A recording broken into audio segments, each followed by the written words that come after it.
why do you think Trump is going ahead with this trip? Because he's essentially going to China in the midst of a war, and when nothing is being settled, and he has nothing to show for. Like Trump will go to China with incredibly weak hand. The original gambit was okay. United States grab Venezuela, grab Iran, and and Trump can meet Xi Jinping and say, "Hey, we have your energy partner by the balls, and you got to give us rare earth."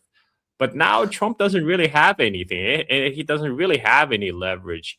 So why is he going ahead with the summit? What does that, what does that give Trump?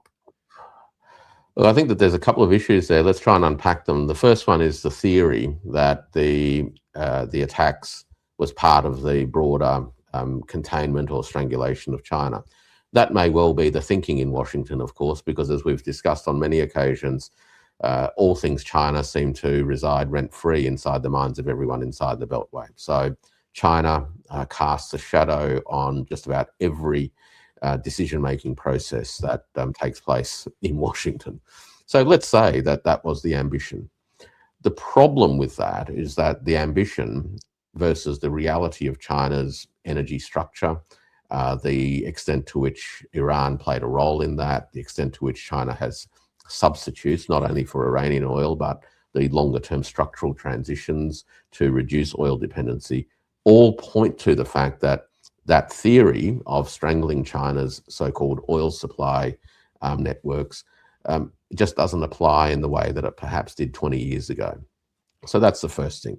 Now, that doesn't surprise me because in many ways, the way that Washington works, particularly the sort of quasi-state institutions of the world of think tanks and others, is that it builds up a set of narratives that become part of the conceptual furniture. And those narratives ultimately frame the ideas that are treated as legitimate, and they become, in many ways, a deep accepted background knowledge. This is how the world is, and therefore we'll just proceed on that basis. And it struggles to update its worldview based on changes in the external environment. In part, I think that's because there's a lot of intellectual inertia in these processes wrapped around careers, where these ideas ultimately make these careers possible. So I think that that's part of the reason for these kind of consistent miscalculations. And it's not just miscalculations, incidentally, about China. It's miscalculations about Russia, it's miscalculations about Iran, and plenty of other places to boot. So that I think is one of the issues that gets flushed out in this. As for why President Trump is going ahead with this visit, I'm not entirely sure that he had much choice, given that he deferred the first visit. Had he deferred this visit, the risk was that it would be seen to be a very significant recognition that the campaign against Iran was simply going off the rails and that the United States was in no position to engage with China. And I don't think that that would have played particularly well on either the international stage or on the home front. So in part, you have to proceed even if the circumstances aren't ideal. The second thing I think, nonetheless, is that both Beijing and Trump do have a view that no matter how tenuous and how fractious these relationships are and how disrupted the global environment is, that there is nonetheless a sense, a good sense, that there is talks. So this is the idea that, jaw is better than war, right? And from Beijing's point of view, I would think, though obviously I don't have a line into the decision-making processes inside Beijing, but I would think that the considerations revolve around whether or not to, in a sense, keep the Americans at the table, no matter what the circumstances are, because it's better to have them at the table than running around loose. As we know, there are views in China that this is not the time to be meeting with Trump. There's no reason to open the doors and roll out the red carpet to President Trump.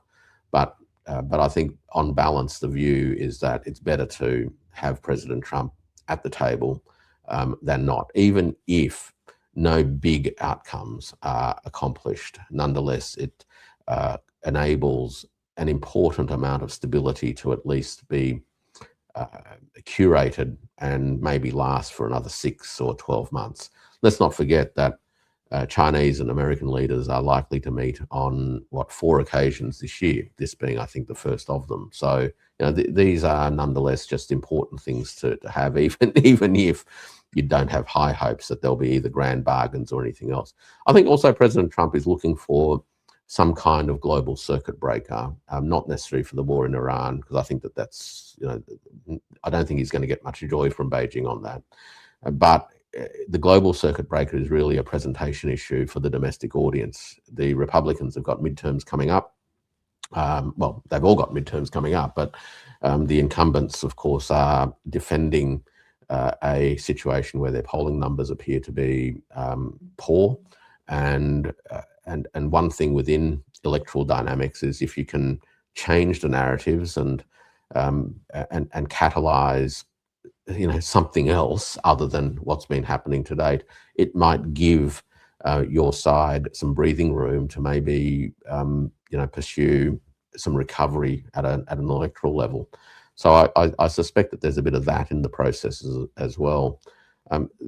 It's impossible, I think, for President Trump to walk away from engagement with China anyway, Carl.